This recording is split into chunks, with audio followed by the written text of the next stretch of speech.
Okay, listen, there is no reason that in today's society you cannot be making an extra few $1,000s a month. Before you start jumping into thinking this is impossible, I'll never get there, this is an extreme amount of money, you've got to realize that everybody starts somewhere. Now, as long as you're consistent with one of these business models, I literally promise you, you will make minimum $1,000 a month if you are just consistent and stick with it. I know this because one of these models helped me leave my 9 to 5, and I've sat down and spoke with like-minded individuals who have used one of these models to generate them a significant amount of money. Starting off with side hustle number 1, RSRA. A lot of you guys watching this video probably don't know what I'm going on about. So when I was working in my tech job, I met a lot of different types of customers. Those customers that would buy Amazon Fire Sticks and they would, jailbreak them, sell them for a profit. But there was this one guy who came in, and I remember we got stock of the new Starlink. Literally straight away through the door, this guy came in. He wanted 50 of these like routers. We said we don't have 50, and he said, okay, well, I'll take your whole stock. Literally wiped out our full stock in that day. And anyway, I got talking to him because he came in every month wanting all of our stock. Essentially what he would do is he would find offices that were in remote locations, and he would find hotels and Airbnbs that were 20 miles out from the city that didn't really have any internet connection or signal. Now, of course, if you don't have signal, you're not gonna do as much work, you're maybe not gonna do as many phone calls. You might get customers saying, I had really bad reception, I can't stay here, I can't do any work, I can't talk to my family, resulting in months maybe where the hotel's quiet for this season because people like me who can just work from anywhere, this hotel with no Wi-Fi is obviously, it's a dead zone, why would I go there? So essentially he would find these people who own the hotels or the Airbnbs or the offices, and he would say, look, I know you have no signal. I can provide you with a router. I will charge you an upfront fee, and then he would charge a retainer. If anything went wrong with the router, he would then go out and fix it. And it really acted as just a safety net for the customer, so they knew they were in safe hands. He really capitalized on this opportunity, and I still think it's an opportunity now because I don't see many people doing it at all. So if you do want a detailed video on that, let me know in the comments and I'll do a detailed video on it. So side hustle number 2. So this is the model I actually started, helps me quit my job, which is a media production agency. Now, I've always been into drones and videos and photos. I started doing videos for friends and family, and that involved with, okay, I'm gonna start reaching out to some hotels, golf courses. So I just emailed, I'd say, I'm doing a free video shoot, short form content, long form content for your social media pages. I can do it all for free pretty much. But I'd have 2 clients a day, all for free, so I wouldn't make any money. And I would do this for like months until I started to pick up a few that would say, look, I want to keep you on, I like your stuff. Yeah, from there it really just scaled. The growth was amazing. I mean, I had a website.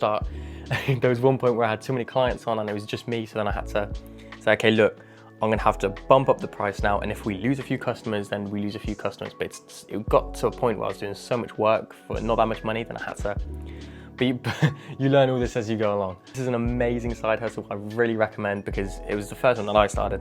I really enjoyed starting up this model. It was really, really fun. Coming into the 3rd side hustle, PaaS. Currently, this moment in time, I'm working on 2 apps, which are an absolute pain if I'm honest, but to get the prototype version of the app is extremely easy. This isn't a sponsor, by the way, but I use this platform called Figma. Essentially, AI. You literally say what app you want. For example, you want a Tinder-based app. You'd say, I want a Tinder-based app with this section, and a news section, and a shop section or whatever. And it would literally create the structure of the app right in front of you in like that, seconds. It's insane. It's absolutely ridiculous. And I don't think many people are tapped into this. If I'm honest, I don't really know anyone who does it, but I've seen a few companies online that offer the same service. What you would do, you would outreach to people and you'd say, look, if you're looking for an app developer, even friends and family, just asking around, look, if you want a prototype of an app, I can build you a prototype of an app.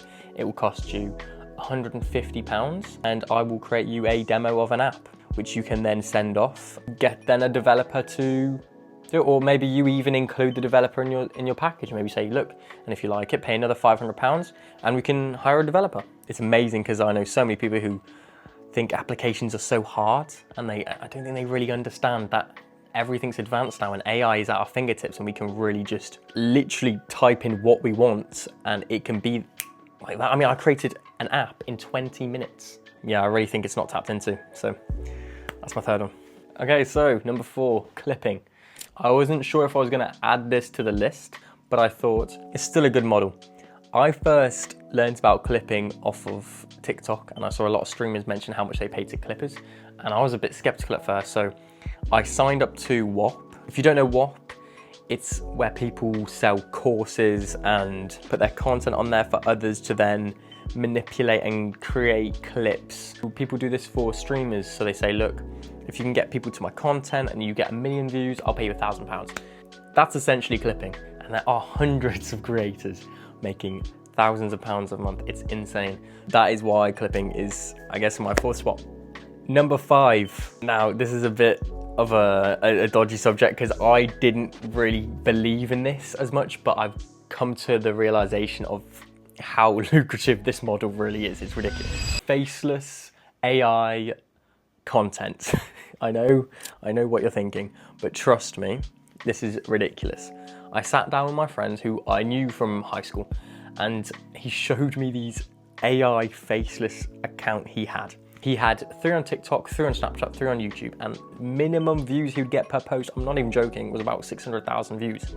He would have some with 5 million, 6 million, and I mean, the money he was making from just the views, ridiculous, like ridiculous. The only downside I see with this, I don't see how future-proof this market really is, but I mean, the money he did make was ridiculous, and I don't see why you can't still do that. I mean, if you study the algorithm and you understand what people like watching, there's no reason why you can't do a faceless AI channel. I mean, I still know channels that are doing long form content with AI. I think it was doing 10 wealthiest families in England or something like that.